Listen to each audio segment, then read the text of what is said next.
વંદે ઇન્કલાબ ઇન્કલાબ જય જવાન જય જવાન જય જવાન। ભાઈઓ અને યુવાન દોસ્તો, ભારતીય જનતા પાર્ટીનું શાસન આપણે 30 વર્ષથી જોતા આવ્યા છે બધા। ભારતીય જનતા પાર્ટીની સરકારે આપણને જે સુવિધા આપવી જોઈએ એ સુવિધા આપણને આપી નથી, એટલે આપણે સૌ આજે અહીંયા ઉપસ્થિત છીએ। શું આપણા ખેડૂત ભાઈઓને સસ્તી વીજળી મળી રહી છે? મળી રહી છે? બોલો। શું આપણા ખેડૂતોને સારા એવા ખાતર, જે આપણે પોષણક્ષમ પાક લેવો જોઈએ, જે ખાતરના ભાવ પણ સારા મળી રહ્યા છે આપણને? નથી મળતા। તમે જોઈ શકો છો કે અમેરિકાના ટ્રમ્પે ભારત સરકાર ઉપર દબાણ લાવ્યું અને જે 11 દેશ જે કરવેરો હતો પહેલા એ પણ નાબૂદ કરી નાખ્યો ભારત સરકારે। તો આપણા ખેડૂતોને કેટલું નુકસાન જશે એ કોઈ વિચાર્યું છે? એમને તો આપણી કોઈ પરવા નથી। તમે જોઈ શકો કે અમેરિકાનો કપાસ જ્યારે ભારતની અંદર આવશે અને આપણું ગુજરાત જે રાજ્ય છે એ કપાસ પકવતું બીજા નંબરનું રાજ્ય છે, તો આપણા કપાસનું મૂલ્ય કેટલું થશે? આપણો સસ્તો કપાસ વેચાશે અમેરિકાના કપાસ કરતા। તો શું આની સરકાર આપણે જોઈએ છે? જોઈએ છે?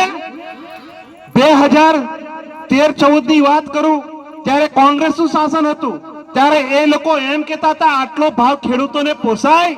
મારા વાલા ખેડૂત ભાઈઓને પોસાય? આવું બોલતા હતા ભાઈઓ। તો અત્યારે કોની સરકાર છે? કોની સરકાર છે? અને ભાવ કેટલો મળે છે બજારની અંદર? 1300 રૂપિયા। માંડ માંડ ફરી બજાર ઘટે તો 1900 ની અંદર જાય ભાઈ। જો આ કરવેરો જે એમને 11% જે ઘટાડી દીધો, એનાથી આપણો કપાસ ખેડૂત એ સસ્તા ભાવે બજારમાં વેચવા માટે મજબૂર થશે। તો શું આપણે આવી સરકાર જોશે? નહીં જોવે। કેમ? તમે જોઈ શકો કે દર દિવસે, દર મહિને, વર્ષે આજે બિયારણના ભાવ પણ કેટલા વધી રહ્યા છે, પેસ્ટિસાઇડ જંતુનાશક દવાના ભાવ પણ કેટલા વધી રહ્યા છે। એની સામે ખેડૂતને જે અનાજ પકવે છે એનો ભાવ મળતો નથી। મળે છે પૂરેપૂરો?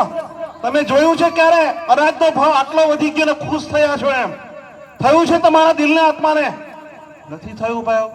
એ લોકો એમ કહેતા હતા કે ખેડૂતની આવક અમને બમણી કરી આપીશું, તો બમણી થઈ ભાઈઓ? ઉલટો આપણને નુકસાન છે ભાઈઓ। ખેતી કરવાય મન નહીં થતું।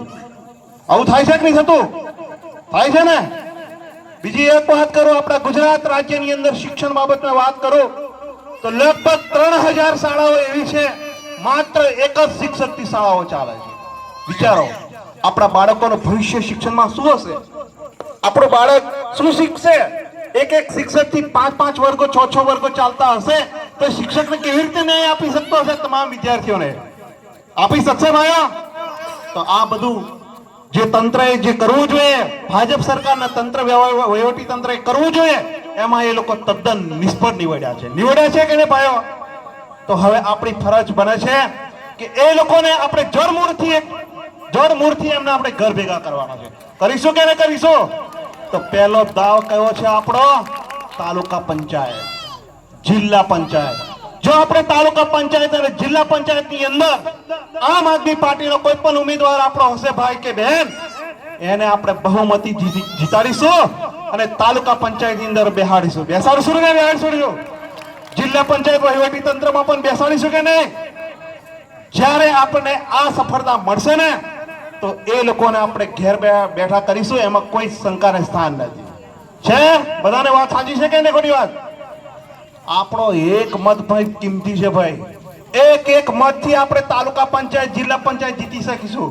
એટલે કોઈ એમ ના માને કે મારા મતથી શું થવાનું છે, મારા એક મતથી શું ફરક પડવાનો છે, એ વાત ભૂલી જવાની। તમારો દરેક મત, પોતાનો વ્યક્તિગત મત, એ આપણી તાલુકા પંચાયત જીતાડવા માટે કાફી છે ભાઈઓ। કાફી છે કે નહીં કાફી છે?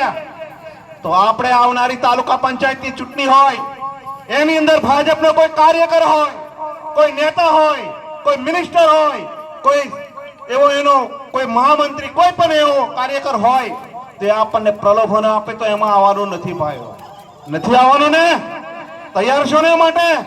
દારૂ કે ચવાણોમાં પણ વેચાવાનું નથી, પૈસા કે એમાં પણ વેચાવાનું નથી ભાઈઓ.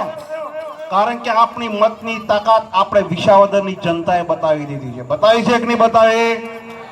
વિસાવદરનું ઇલેક્શન જ્યારે થયું ત્યારે ભાજપનું આખું તંત્ર ત્યાં આમ આદમી પાર્ટીને હરાવવા માટે ખડે પગે ઊભું રહ્યું. એ લોકોએ એની પૂરી તાકાત અજમાવી દીધી, એમની તમામ ફોજ, એમની શક્તિ બધું જ એ લોકોએ અજમાયું. પરંતુ વિસાવદરની જનતાએ કોને સાથ આપ્યો? ગોપાલ ઇટાલિયાજીને આપ્યો કે નહીં આપ્યો? એ લોકોને બધા છેતરવાની કોશિશ કરી કે ન કરી? પણ જનતા છેતરાઈ નહીં? છેતરાઈ. તો આપણે પણ આપણા ગામના આપણા દરેક બૂથને પણ વિસાવદર વાળું કરવાનું છે. તો તૈયાર છો આ માટે? તૈયાર છો ને બધા? તો આપણે સૌ સાથે મળીને આવનારી તાલુકા પંચાયતની અંદર આપણા ભાઈને તાલુકાના વહીવટ કરવા માટે મોકલવાનો છે. તો મોકલીશું કે નહીં મોકલીશું? આ એક ઇમ્પોર્ટન્ટ અગત્યનું પગથિયું છે, જિલ્લા પંચાયત અને તાલુકા પંચાયત. જ્યારે આપણે જિલ્લા પંચાયત અને તાલુકા પંચાયત કબજે કરશું, આમ આદમી પાર્ટીના જોડામાં આવશે, ત્યારે આમ આદમી પાર્ટી જે ભાજપને હરાવવા માટે સક્ષમ બની જશે. બનશે કે નહીં બનશે? અમે આજે સૌ આમ આદમી પાર્ટીની આખી ટીમ ગામડે જઈ રહ્યા છે અને પૂરેપૂરો સાથ સહકાર મળી રહ્યો છે. હજારો યુવાનો આજે આમ આદમી પાર્ટીમાં જોડાઈ રહ્યા છે. ઘણા યુવાનો એમ કે છે કે અમે ભારતીય જનતા પાર્ટીની અંદર ઘણા સમયથી રહ્યા છીએ, અમે ભણી ગણીને બીએસસી બીએડ એમએડ બધું ભણ્યા છે, પરંતુ અમને નોકરી મળી નથી. તો અમે આજ જોઈએ એ લોકો ખુદ સ્વીકારે છે કે હવે અમે ભારતીય જનતા પાર્ટી જોડે નથી ભાઈ. એ લોકો ગુજરાતની પરિસ્થિતિ સુધારવા માંગે છે, તેઓ પણ હાથ ઊંચો કરે. તો બધા જ આપણા ગુજરાતને સમૃદ્ધ બનાવવા માટે ખભે હાથ મિલાવવા માટે તત્પર છે. જે લોકો ગુજરાતના હાલત સુધારવા માંગે છે, આજે તેઓ બધા આપણે શપથ લઈશું. હું જેમ કહું એમ તમે બોલજો. હું શપથ લઉં છું કે હવે ભાજપને ગુજરાતને વધુ બરબાદ કરવા નહીં દઉં. હું શપથ લઉં છું કે આવનાર કોઈ પણ ચૂંટણીમાં હું ભાજપને મત નહીં આપું. હું શપથ લઉં છું કે મારા પરિવાર અને ગુજરાતના સુવર્ણ ભવિષ્ય માટે હું આવતી દરેક ચૂંટણીમાં આમ આદમી પાર્ટીને એટલે કે ઝાડુને મત આપીશ. હું માનું છું કે આમ આદમી પાર્ટી એક ઈમાનદાર અને દેશભક્ત પાર્ટી છે અને હું આમ આદમી પાર્ટીનો સાથ ક્યારેય નહીં છોડું.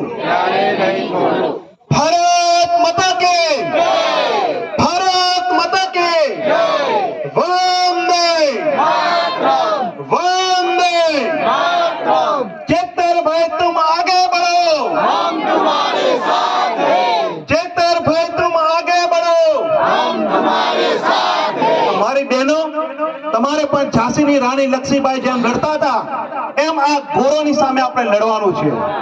લડીશું ને? पहला लड़े थे गोरों से, अब कौन से लड़ीશું? भाजप के जोरों से लड़ेंगे, जीतेंगे. कल लड़े थे गोरों से, आज लड़ेंगे चोरों से. कल लड़े थे गोरों से, आज लड़ेंगे चोरों से. भाजप तेरी तानाशाही नहीं चलेगी, नहीं चलेगी. भाजप तेरी तानाशाही नहीं चलेगी, नहीं चलेगी. चेतर भाई तुम आगे बढ़ो, हम तुम्हारे साथ हैं. चेतर भाई तुम आगे बढ़ो, हम तुम्हारे साथ हैं. भारत माता के जय, भारत माता के जय. जय आदिवासी, जय आदिवासी, जय जोहार, जय.